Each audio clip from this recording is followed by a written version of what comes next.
የምስራቅ አፍሪካ ጂኦፖለቲክስ በፍጥነት እየተቀያየረ ነው። በሰሞኑ የሱዳንና የደቡብ ሱዳን ሁኔታ በቀጥታም ይሁን በተዘዋዋሪ የኢትዮጵያ ብሔራዊ ደህንነት ሊነኩ የሚችሉ ለውጦች እየተካሄዱ ናቸው። ለመሆኑ የአፍሪካ ቀንድ ውስጣዊና ውጫዊ ጫናዎች ምንድን ናቸው?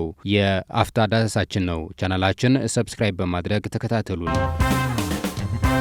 በሱዳንና በግብጽ ገደብ የለሽ የመሳሪያ አቅርቦት በአዲስ ጉልበትና ስትራቴጂ ማጥቃት የጀመረው የጀነራል አብዱል ፈታህ አልቡርሃን ጦር ካርቱም ሙሉ ለሙሉ ተቆጣጥሬያለሁ እያለ ነው። ድሉን ተከትሎ የካርቱም መሬት ሲረግጥ አጎንብሶ መሬቱን በመሳም ደስታቸው የገለጹት የአልቡርሃን የቀድሞ ቤተ መንግስታቸው ሲደርሱ ካርቱም ኢዝ ፍሪ ኢት ኢዝ ዳን ካርቱምን ነጻ ወጣች፣ ሁሉም ነገር አብቅቷል በማለት እየገለጹ ናቸው። የሱዳን ጦር ከሰሞኑ ያደረገው ግስጋሴና ያስመዘገባቸው ተደራራቢ ድሎች የሚገታ አይመስልም። በአንጻሩ በአረብ ኤሚሬትስ በቀጥታ ድጋፍ የሚደረግለት እንደሆነ የሚነገረው የፈጥኖ ድራሽ ኃይሉ የሚደርስበት ምት መቋቋም አልቻለውም። ሱዳን ጎረቤት ሀገር ከመሆኗም በላይ የአልቡርሃን ድል በቀዳሚነት በግብጽ ዋጋ የሚመገብ በመሆኑ በአቅርቦትና በትኩረት መከታተል ግድ የሚል ይሆናል። ከአሜሪካ በገፍ የምታገኘው ዘመናዊ መሳሪያ ሳይቀር ለሱዳን አልቡርሃን ጦር በማቅረብ ላይ የምትገኘው ግብጽ በነጻ ሊሆን እንደማይችል ለማንም ግልጽ ነው። በዋነኝነት ግን ከሱዳን የምታገኘው ብሔራዊ ጥቅም ከአባይ ከኢትዮጵያ ጋር የተያያዘ ሊሆን እንደሚችል ከግምት በላይ እርግጠኛ መሆን ይቻላል። ከጎረቤት ሱዳን ምክትል ፕሬዝደንት ዛሬ መታሰር ከፍተኛ የጎሳ ግጭት እንደሚያስከትል የሚጠበቅ ሀቅ ነው። ግጭቱ በኢትዮጵያ ላይ ከስደተኞች ባሻገር የጸጥታ ችግር ሊያስከትል የሚችልበት እድልም ዝግ አይደለም የሚሉ ተንታኞች፣ በተጨማሪ ግብጽና ሌሎች ስትራቴጂክ ፍላጎት ያላቸው ሀገሮች የኢትዮጵያን ብሔራዊ ደህንነት በሚጎዳ መልኩ ሊጠቀሙበት ይችላሉ። ስለሆነም ኢትዮጵያ አንድ አይኗን በኤርትራ ሌላኛው በሱዳን እንዲሁም በደቡብ ሱዳን አቅጣጫ መከታተል ይጠበቅባታል የሚሉ ተንታኞቹም ብዙ ናቸው። ለመሆኑ የአፍሪካ ቀንድና ውጫዊ ጫናዎች ምንድን ናቸው? የአፍሪካ ቀንድ የዓለም ጂኦፖለቲክስ ከመለወጥ አንጻር ያለው ፋይዳ የተመለከቱ ሀያላን ሀገራት የሚራኮትበት ቀጠና ከሆነ ሰነባብተዋል። ቀጠናው ብዙ አይነት ፍላጎቶች ያላቸው ሀያላት ሀገራት አይናቸው የሚጥሉበት ሆኖም ሰንብተዋል። ሀገራት በቀጠናው ያላቸው ጥቅም ለማረጋገጥ ሲሉ የሚነካኳቸው በርካታ ጉዳዮች በመኖራቸው አካባቢው ሁሌም ውስጣዊና ውጫዊ ችግሮች የማያጣው እንደሆነ ምሁራን ይገልጻሉ። የድንበር ውዝግብ፣ የእርስ በርስ ግጭት፣ ድርቅ፣ ስደት፣ መፈናቀል ወዘተ ከበፊት ጀምሮ የአፍሪካ ቀንድ መገለጫ ሆነው የኖሩ ሳንካዎቹ ናቸው። የቀጠናው ሀገራት ዛሬም ከችግሩ ሙሉ ለሙሉ ያልተላቀቁ ከመሆናቸው ባሻገር ቀጠናው ከሌላው የዓለም ክፍል በተለየ ደረጃ የስጋት ምንጭ ሊሆንበት የቻለው ግን ምን እንደሆነ እስካሁን አልታወቀም። በዚህ ጉዳይ ላይ የኢትዮጵያ ፕሬስ ድርጅት በዋቻሞ ዩኒቨርሲቲ የፖለቲካ ሳይንስ ዓለም አቀፍ ግንኙነት ትምህርት ክፍል መምህርና ተመራማሪ የሆኑ ሙሉዓለም ኃይለማርያም የተባሉት ያነጋገራቸው ሲሆን እሷቸው እንደሚከተለው ምላሽ ሰጥተዋል። በአፍሪካ ቀንድ እንደ አጠቃላይ በምስራቅ አፍሪካ ለሚገኙ ሀገራት የሰላም መደፍረስ በርካታ ምክንያቶች ያነሳሉ ምሁሩ። በዋነኝነት ግን ይላሉ ውጫዊና ውስጣዊ ብሎ በሁለት ማየት ይቻላል ነው ያሉት። ከውስጣዊ ምክንያቶች መካከል በአካባቢ የሚገኙ ሀገራት የዲሞክራሲ ልምምዳቸው ዝቅተኛ መሆኑ ያነሳሉ። ከኢትዮጵያ ውጭ ያሉ ሁሉም የቀጠናው ሀገራት በጥቂቱም ቢሆን የዲሞክራሲ ጭላንጭል መታየት የጀመረባቸው ከቀኝ ግዛት ነጻ ከወጡ በኋላ እንደሆነ ባለሙያው ያነሳሉ። ነገር ግን ይላሉ ምሁሩ በወታደራዊ እንቅስቃሴ፣ በመፈንቅለ መንግስት፣ በቅኝ ገዢዎች ባስቀመጧቸው ሌሎች አሻጥሮች የተጀመረው የዲሞክራሲ ልምምድ አልቀጠለም ይላሉ። ከዚህ ባለፈ ስር የሰደደ የመልካም አስተዳደር ችግር፣ የኢኮኖሚ ጥያቄ ጋር በተያያዘ ፍትሐዊ የሀብት ክፍፍል አለመኖሩ እንዲሁም በየሀገራቱ ያሉ የፖለቲካ ልሂቃን በተለይ በመንግስትና በተፎካካሪ ፓርቲ መካከል ስር የሰደደ አለመተማመን መኖሩ ከምክንያቶቹ መካከል የሚጠቀሱ እንደሆኑ ይገልጻሉ። ከውጫዊ ምክንያቶች መካከል ይላሉ ምሁሩ የምስራቅ አፍሪካ ሀገራት የሚገኙበት ቀይ ባህርና አካባቢው ያለው ተፈላጊነት ነው። በዚህ ረገድ ከቀዝቃዛው ጦርነት በኋላ ቀጠናው የሀያላኑ አቅም የመፈታተሽ መድረክ ሆኖ ቆይቷል ይላሉ። በቀጠናው ያሉ ሀገራት አብዛኞቹ ድሆች ከመሆናቸው አንጻር ጣልቃ ለሚገቡ ሀገራት ምቹ ሁኔታ የፈጠረ ሲሆን የአቅም ማጣት ሀገራቱም ጥቅማቸው ማስጠበቅ እንዳይችሉ አድርጓቸዋል ባይ ናቸው። በመሆኑም ሀገራቱ የየራሳቸው ፍላጎት ይዘው የሚገቡ ሲሆን የውክልና ጦርነት ሲያካሂዱም ይታያል ባይ ናቸው። በቅርቡ በሶማሊያ አልሸባብን ለማጥፋት እንሰራለን በሚል ጦራቸው ለማስገባት የሞከሩ ሀገራት ፍላጎታቸው የራሳቸው እንጂ የሶማሊያ የአልሸባብ ጉዳይ አልነበረም ይላሉ።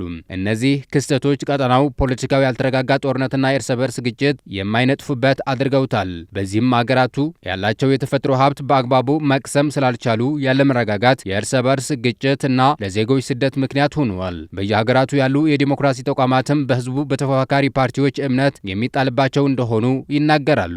ችግሩ ስር የሰደደና ረጅም ዘመን ያስቆጠረ ለመሆኑ የውጭ ጣልቃ ገብነት እንደ ምክንያት ቢነሳም የየሀገራቱ መንግስታት በቀዳሚነት የራሳቸው የውስጥ ችግር መፍታት ይጠበቅባቸዋል። በህብረቱ የመስራት ልምድ መፍጠር፣ የውስጥ ችግሮቻችን በራስ አቅም የመፍታት ባህል ማሳደግ፣ የዲሞክራሲ ባህል እንደ መንግስትም እንደ ህዝብም ማዳበር መለማመድ አለባቸው። በተጨማሪ እንደ አፍሪካ ህብረት ካሉ ሌሎች ቀጠናዊ ተቋማት ጋር ኢጋድን ጨምሮ በቅርበት መስራት ይጠበቅባቸዋል የሚል ሀሳብም አቅርበዋል። የዋቻሞ ዩኒቨርሲቲ ምሁሩ ይቀጥላሉ። እነዚህ ተቋማት በየሀገራቱ ያሉ መንግስታት ህግ እንዳይጥሱ በማድረግ ረገድ ብዙ መስራት ይችላሉ። ተቋማቱ ኃላፊነት በመውሰድ አቅማቸው፣ ተሰሚነታቸው በማሳደግ በአካባቢው ለሚፈጠሩ ችግሮች ከሌሎች አህጉራት ለሚመጡ አስታራቂዎች ሳይጠብቁ የአፍሪካ ችግር አፍሪካዊ መፍትሄ በመስጠት በሚለው የህብረቱ መርህ መሰረት ሊሰሩ ይገባል ይላሉ። የዩኒቨርሲቲ ምሁሩ የመፍትሄ ሀሳባቸው ሲቀጥሉ ሀገራቱ የየጎረቤታቸው አማጽያን በመደገፍ መጠላለፍ ሲሰሩም ይታያል። ይህ ሊቀጥል የማይገባው ጉዳይ ሲሆን ለዚህ ደግሞ የመሪዎች የፖለቲካ ቁርኝነትና የኢኮኖሚ ትስስር ማጠናከር ይገባል ይላሉ።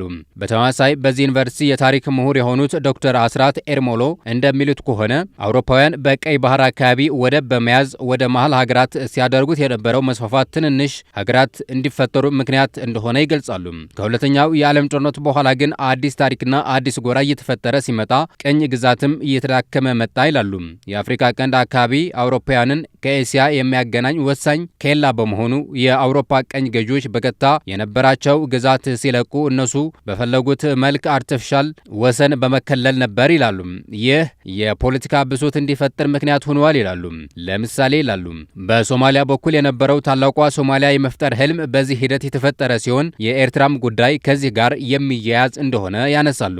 የአፍሪካ አንድነት ድርጅት በ1964 ዓ.ም እነዚህ ቀኝ ገዢዎች ያስቀመጧቸው ድንበሮች የጸኑ እንዲሆኑ ወስነዋል። ውሳኔ ታዲያ በየሀገራቱ ተቀባይነት ባለማግኘቱ የፖለቲካ አለመረጋጋት እንዲፈጠር የተለያዩ እንቅስቃሴዎችም እንዲመሩ በር የከፈተ ሲሆን እንደ አልሸባብ ያሉ የሃይማኖት አክራሪዎች ሊመሰረቱ በቅተዋል። አውሮፓውያን ይህንን ሲያደርጉ ከምስራቅ አፍሪካ ተነጥለው መኖር ስለማይችሉና ጥቅማቸው ለማስጠበቅ የእጅ አዙር ቀኝ ግዛት ስርዓት መዘርጋት ስለነበረባቸው እንደሆነም ይገልጻሉ። ከአውሮፓ በተጨማሪ የተወሰኑ የአረብ ሀገራት ፍላጎትም ለአካባቢው ሰላም ማጣት አንዱ ምክንያት እንደሆነ ይገልጻሉ። እነዚህ ወሰን የአረብ ሀገራት አካባቢ ከመቆጣጠር ባለፈ ስያሜው ራሱ ቀይ ባህር ሳይሆን የአረብ ባህር እንዲባል ብዙ ሲሰሩ ቆይተዋል ብለዋል። ይህንን ለማሳካት እንደ አንድ ጉዳይ የሄዱበትና የአረብ ሀገር ያልሆነን ከቀይ ባህር የማግለል ሴራ አንዱ ኢትዮጵያ ባህር አልባ ሆና እንድትቀጥል ያደረገ መሆኑም ይገልጻሉ። የምዕራቡ ዓለም ሆነ አረቦቹ የምስራቅ አፍሪካ ሀገራት ጠንካራ ከሆኑና የባህሩን አካባቢ መቆጣጠር ከቻሉ ተጠቃሚነት መኖሩ ግልጽ ነው። ይሁን እንጂ ከትናንት እስከ ዛሬ አካባቢው ለማደስ እንደ መግቢያ በር የሚጠቀሙበት መንገድ ደግሞ የኢኮኖሚ ጉዳይ ሲሆን እንደ የዓለም ባንክ የአይኤምኤፍ ያሉ የፋይናንስ ተቋማት ለዚህ ዋነኛ መሳሪያዎች እንደሆኑ ያነሳሉ። ዛሬም ድረስ ሀገራቱ ጥገኛ ለማድረግ የሚሰሩበት በዚህ መንገድ መሆኑም ያነሳሉ።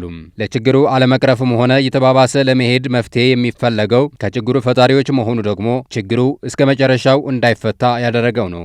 በምስራቅ አፍሪካ አካባቢዎች ለሚፈጠሩ ችግሮች በሽምግልና ሆነ የስምምነት ሀሳብ ለማቅረብ አውሮፓውያን የተወሰነ የአረብ ሀገራት ጣልቃ ሲገቡ ይታያል። ይህ ግን በፍጹም ስህተት መሆኑ ባለሙያዎች ይገልጻሉ። እነዚህ ሀገራት የአካባቢው የራሳቸው ፍላጎት ያላቸው በመሆኑም የሚያቀርቡት ሀሳብ ሆነ የሚሰሩት ስለ ፍላጎታቸው መሰረት ያደረገ መሆኑ አይካድም። ስለሆነም የአካባቢ ችግር እንዲቀረፍ ሀሳብ ማመንጨት ሆነ መስራት ያለበት በራሳቸው በሀገራቱ ከዚህም በዘለለ የምስራቅ አፍሪካ ሀገራት በአፍሪካ ስር በተመሰረተው ተቋማት መሆናቸው ግን ግልጽ ነው። ይህን ለማድረግ ግን ታዲያ እርስ በርስ ግንኙነት ማጠናከር፣ የመሰረቷቸው ተቋማትም ማብቃትና ውሳኔ ሰጪ ማድረግ ከሀገራቱ የሚጠበቅ ጉዳይ ቢሆንም አሁንም ሀገራቱ እርስ በርስ ሲሻኮቱ የምናየው የቀን ተቀን ተግባር ሆኖ ቀጥሏል። የተከበራችሁ የቻናላችን ቤተሰቦች ለዛሬ ጉዳዮቻችን የያዝናቸው እነዚህ ነበሩ። በሌላ ጉዳዮችን እስከምንገናኝ ቸር ሰንብቱ። ቻናላችን ሸር፣ ላይክ፣ ሰብስክራይብ በማለት ቤተሰብ ይሁኑ።